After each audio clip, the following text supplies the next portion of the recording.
আসসালামু আলাইকুম, কেমন আছেন সবাই? অনেকদিন পর সকাল থেকে একটি ডেইলি ব্লগ শুরু করেছি। সকালবেলায় ছিল হচ্ছে খিচুড়ি, আগে থেকে গরুর গোশ আর শসা ছাড়া খিচুড়ি খেতে ভালো লাগে না। শসা দেখি ঘরে নেই, যার কারণে আর কি করব, পেঁয়াজ কেটে নিয়েছি আর লেবু চিপে নিয়েছিলাম। খুব মজা লেগেছিল। আপনারা কেউ কিছু মনে করবেন না, আমি এভাবে কাঁচা পেঁয়াজ খাই খিচুড়ির সাথে, আমার ভালো লাগে। আর দুপুরবেলা রান্নার প্রস্তুতি, চিংড়িগুলো বাছতে হবে, পেঁয়াজ কেটে রেডি করে নিয়েছি। আর করলা ভাজি করব দেখে করলাটাই সবার আগে পানি ঝরতে রেখে দিয়ে এই যে করলাটা ভাজি করে নিচ্ছি। আমি আরেকটু অবশ্য কড়া করেছিলাম, স্কিপ হয়ে গেছে। খুবই টেস্ট হয়েছিল করলা ভাজিটা।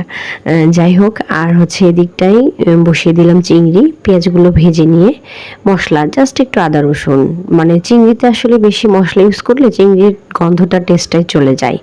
আমি এভাবে চিংড়ি রান্না করি, জানি না কে কীভাবে করেন, তবে আমি একদম নর্মাল একটা এই প্রসেসে চিংড়ি ভুনাটা আমার কাছে খুব টেস্ট লাগে খাইতে। একটু ঢেকে দেব, একটু ঢেকে দেওয়ার পর আবার উঠিয়ে নেব। অল্প কিছুক্ষণ ঢেকে দিয়ে একটু কষিয়ে নিলে 10 মিনিটের মতো, মানে এতটুকু চিংড়ি 10 মিনিট কষালেই যথেষ্ট।